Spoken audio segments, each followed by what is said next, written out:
जब हम वहाँ पर मौजूद थे, इंतखाबी नताइज आ रहे थे पीटीआई के कैंप में।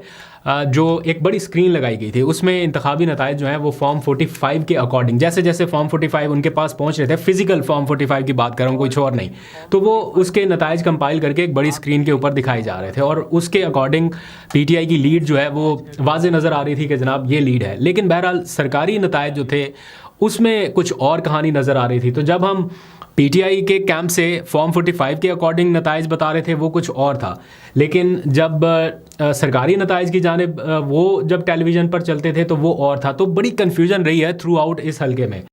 पीटीआई का जो कैंप ऑफिस था वहाँ पर बेतहाशा रश देखने में आया, बड़ी तादाद में लोग वहाँ पर मौजूद थे और बड़े एनर्जेटिक दिखाई दे रहे थे। जैसे जैसे वो रिजल्ट्स को देख रहे थे, जैसे जैसे फॉर्म 45 आ रहा था, कंपाइल हो रहे थे, रिजल्ट बड़ी स्क्रीन पे अनाउंस किए जा रहे थे, तो it was a happy camp. लेकिन आखिरी 1-2 घंटों में ऐसा लगा कि जो लीड है वो शिकस्त में बदलने लगी, तो पीटीआई का कैंप एकदम से वीरान होने लग गया, बिल्कुल खाली। और जब हम वहाँ पर पहुँचे तो मैंने उन चेहरों के ऊपर जो कुछ देर पहले बड़े खुश दिखाई दे रहे थे, एक अजीब सी बेबसी देखी।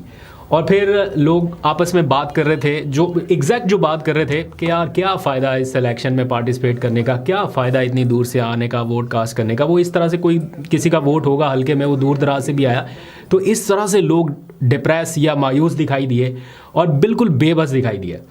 और मीनवाइल उनके सामने फॉर्म 45 रखे हुए थे और वो बता रहे थे कि जनाब ये हमारे पास सबूत हैं, ये हमारे पास एग्जैक्ट नंबर्स हैं, ये सारा कुछ है, रिकॉर्ड मौजूद है। लेकिन उससे उनका कुछ बन नहीं पा रहा था। एंड फिर एक रिएक्शन सामने आया कि इमरान खान ने जो फैसला किया था कि जनाब हमें नहीं जाना चाहिए ज़िमनी इंतखाबात में, वो दुरुस्त फैसला था। कुछ लोगों का ख्याल है कि अगर हम किसी भी इलेक्शन में पार्टिसिपेट ना करते तो ये जो नैरेटिव बनाया जा रहा है कि पीटीआई को शिकस्त दे दी गई है, कम से कम ये नैरेटिव नहीं बनता और ऐसा ही लगता कि कोई अकेला मैदान में दौड़ा और वो जीतने का दावा कर रहा है, कंपटीशन था ही नहीं। तो ऐसा होना चाहिए था। But on the other hand इस इलेक्शन में पीटीआई क्यों गई, ये डिबेट इस टाइम बहुत सारे लोग चूँकि सवाल कर रहे हैं, तो मैंने कुछ मालूमात हासिल करने की कोशिश की तो पता ये चला कि 2 तरह की राय पाई गई। जब इमरान खान की तरफ से ये मैसेज आ गया कि आपने पार्टिसिपेट नहीं करना किसी ज़िमनी इलेक्शन में, उन्होंने किसी रीज़न से कहा, उन्हें दिख रहा था कि ये हो रहा है और ये कंटिन्यूसली होता रहेगा, तो इलेक्शन को लेजिटिमेट करने की बजाय हम इससे बाइकआउट करते हैं, इससे बाहर रहते हैं। बट फिर सियासी कमेटी का इजलास हुआ, उसमें ये राय रखी गई। तो उमर अयूब साहब का ये ख्याल था, जो मेरे पास इतला पहुंची है, कि एक तो ये कि अपने ही सूबे में नशिस्त खाली कर दी जाए और उसमें किसी और को आने दिया जाए, पीएमएलएन के कैंडिडेट को आराम से जीतने का मौका दिया जाए एक ऐसे सूबे में जहाँ पे हमारी हुकूमत है, तो ये हमारे लिए मुनासिब नहीं होगा। और दूसरा ये कि उमर अयूब साहब काफ़ी अरसे से मुख्तलिफ सियासी जमातों के प्लेटफॉर्म से उस हल्के में इलेक्शन लड़ते हैं, इसमें कोई शक नहीं है कि वोट बैंक इमरान खान का है। इस टाइम तो हर तरफ हवा इमरान खान के नाम की है, लेकिन उमर अयूब साहब ये समझते हैं कि उनका ज़ाती वोट बैंक भी है और अगर उन्होंने अपनी स्पेस छोड़ी तो उनका फैमिली वोट या उनका अपना वोट जो है वो डिस्टर्ब होगा और वो दूसरी साइड पे शिफ्ट हो सकता है। तो इसलिए उसको इंटैक्ट रखने के लिए इस इलेक्शन में जाना ज़रूरी है। एंड समहाउ उनकी बहुत और रीजंस थी कि उनकी कुर्बानियाँ थी एंड सो ऑन, तो उनको इजाज़त मिल गई कि जनाब ठीक है आप पार्टिसिपेट करें इस इलेक्शन में। बहरहाल उसका एंड रिजल्ट क्या हुआ वो अब कल से आपके सामने है, उसकी डिटेल में जाने की ज़रूरत नहीं है।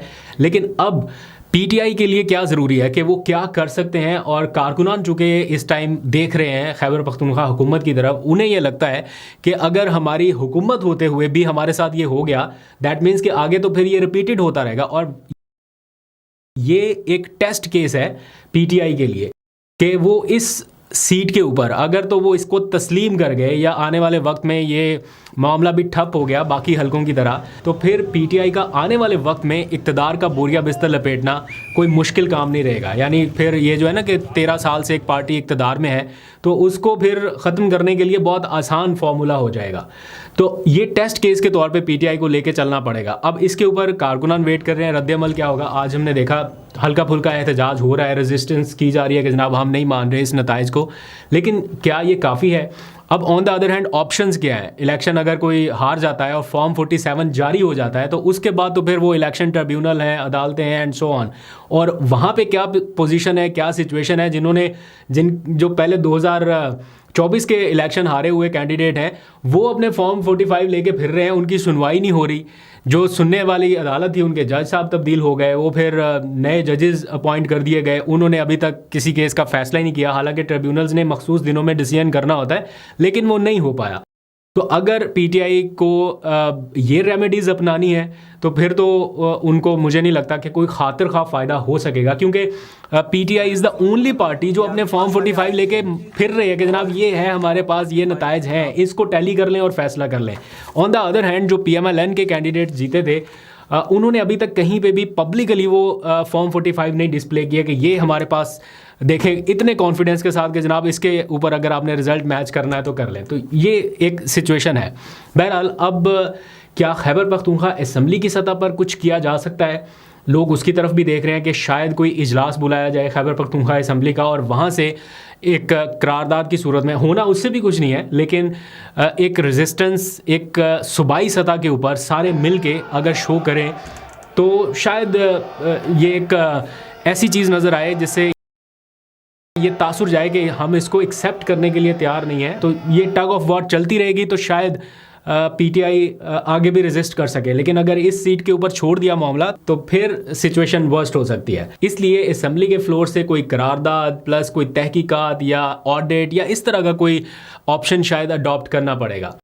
अदरवाइज़ ये मामला इलेक्शन ट्रिब्यूनल्स और फिर वहाँ से आइनी अदालत, और ये सारा बहुत लंबा केस चलेगा। आइनी अदालत ने बहरहाल आज एक, मैं देख रहा था हसनात मलिक साहब ने एक पोस्ट लगाई है, उसमें उन्होंने बताया कि आइनी अदालत इस टाइम क्या कर रही है, उन्होंने कुछ पोस्ट्स क्रिएट की हैं ताकि अदालती मामला जो हैं वो जल्द अज जल्द चल सकें। तो उसमें काफ़ी सारी पोस्ट हैं, देखने में आ रहा है कि अच्छी खासे लोग जो हैं वो भर्ती किए जाएंगे, जिनमें रिसर्चर्स भी हैं, जिनमें रजिस्ट्रार और पता नहीं क्या क्या कुछ। और उसमें दिलचस्प तफसीलात शामिल की गई थी कि जनाब कुछ 10 बावर्ची हैं, 15 ड्राइवर हैं, 20 नायब कासद हैं, 10 माली हैं, 20 स्वीपर हैं, इस तरह की तफसीलात भी हैं। तो काफ़ी हायरिंग होने लगी है। आई होप कि जल्द तेज़ तरीन इंसाफ की फराहमी जो है वो मुमकिन हो सके।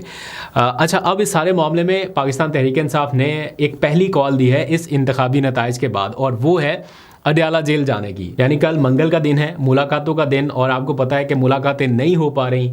उनकी बहनों के साथ गुज़िश्ता मंगल क्या हुआ, वो एक नेशनल डिबेट बन गया था। अब कल फिर मुलाकातों का दिन है, और कल के लिए तो बाज़ाब्ता कॉल दे दी गई है। मेरा ख्याल है जो पीटीआई पंजाब की चीफ़ ऑर्गेनाइज़र हैं आलिया हमज़ा, उनकी जानिब से ये कॉल दी गई है कि सारे अरकान असम्बली जो हैं वो वहाँ पर पहुँचें, कोई टिकट होल्डर है या मुंतखब अरकान है या जो भी है। तो अब देखते हैं कि कल अडयाला में क्या होता है। इस पूरे इंतखाबी अमल में जहाँ पाकिस्तान तहरीक इंसाफ इस टाइम रिसीविंग एंड पे खड़ी है कि जनाब उनके साथ ज़्यादती हो रही है या जो भी वो अपना दावा कर रहे हैं, मीनवाइल पाकिस्तान पीपल्स पार्टी के साथ भी कुछ बहुत ज़्यादा अच्छा नहीं हुआ। उन्होंने भी कोई नशिस्त नहीं जीती, और मीनवाइल जो एक वो था ना कि वफाकी हुकूमत उन पर डिपेंडेंट है, अब वो भी काम ख़त्म हो गया, क्योंकि PMLN और उनकी इत्तेहादी जमातें पीपल्स पार्टी को निकाल के अब सादा अक्सरियत बना सकती है। यानी पीपल्स पार्टी अगर ये किसी स्टेज पे कहे कि हम मुस्लिम लीग नून के साथ नहीं चल सकते, तो वो हुकूमत नहीं गिरा सकेंगे। तो पीपल्स पार्टी जो है उसकी बारगेनिंग पोजीशन वो बहुत कमज़ोर हो गया। वो बात बात पे जो धमकी आती थी ना कि जनाब हमारे बगैर हुकूमत नहीं चल सकती, वो आहिस्ता आहिस्ता उन्होंने PMLN को इतना मजबूत कर दिया पीपल्स पार्टी ने कि अब खुद ही कमज़ोर हो गए, यानी अपनी बारगेनिंग पोजीशन से ही गए। तो अब देखते हैं कि आने वाले वक्त में ये जो इनका इत्तेहाद है या जो एक रोमांस चल रहा है, पॉलिटिकल रोमांस दो जमातों का, ये कहाँ तक जाता है। एनी हाउ, अब आगे आ जाइए ज़रा। मैंने आपको बताया कि ये जो धांधली का केस है PTI का, ये कल बड़ी अदालत में सुना जाने वाला है। तो ये कल जो धांधली हुई है वो नहीं, इसकी बारी पता नहीं कब आएगी, लेकिन जो 2024 में 8 फरवरी 2024 का इंतखाबी धांधली का केस है उसकी समाअत होने जा रही है आईनी अदालत में। और साबिक chief justice Islamabad high court के जो थे जस्टिस आमिर फारूक, जो अभी आईनी अदालत में है, वो इसकी समाअत करने जा रहे हैं। वो उस बेंच के सरबरा बनाए गए हैं जो इस इंतखाबी धांधली केस की समाअत करेगी। तो कल इसकी समाअत होने जा रही है। देखते हैं कि PTI के वकला इसमें शामिल होते हैं या नहीं होते, वो जाके केस लड़ते हैं या नहीं लड़ते, क्योंकि आईनी अदालत के हवाले से ये काफ़ी सारी चीज़ें चल रही हैं। आज भी जजेस का जो केस था, वो 5 जजेस जिन्होंने जजेस के ट्रांसफ़र केस में वो फरीक बने थे, उनका केस जब आज आईनी अदालत में लगा तो ना वो खुद पेश हुए ना उनके वकला पेश हुए, एज अ प्रोटेस्ट ही ऑब्वियसली नहीं पेश हुए। तो ये जो चीज़ है ये भी देखनी पड़ेगी, क्योंकि आज एक और केस भी था, कोई पहाड़ की कटाई का केस है, वो भी आईनी अदालत में गया हुआ है, और उसमें जो सिंध हुकूमत के वकील थे उनका नाम है बैरिस्टर सलाहुद्दीन, जिन्होंने अभी 27वीं तरमीम के हवाले से सिंध हाई कोर्ट बार का बड़ा प्रोटेस्ट जो है वो भी लीड किया था। उन्होंने भी इनकार कर दिया आईनी अदालत में पेश होने से, और उन्होंने एक ख़त लिखा है और माजरत कर लिया कि उनके तहफ़्फ़ुज़ात हैं आईनी अदालत के हवाले से मुख्तलिफ बार्स के, तो इसलिए वो इस अदालत के सामने पेश नहीं हो सकते। तो ना जजेस पेश हुए, ना जजेस का वकील पेश हुआ, ना एक और दूसरे केस में पेश हुए। तो ये जो है एक आने वाले दिनों में देख रहे हैं कि ये किस साइड पे जाता है, और अगर पीटीआई भी बाइकआउट कर देती है या वो भी इन अदालतों के सामने पेश नहीं होती, तो फिर ये मामला एक नए रुख की तरफ चला जाएगा।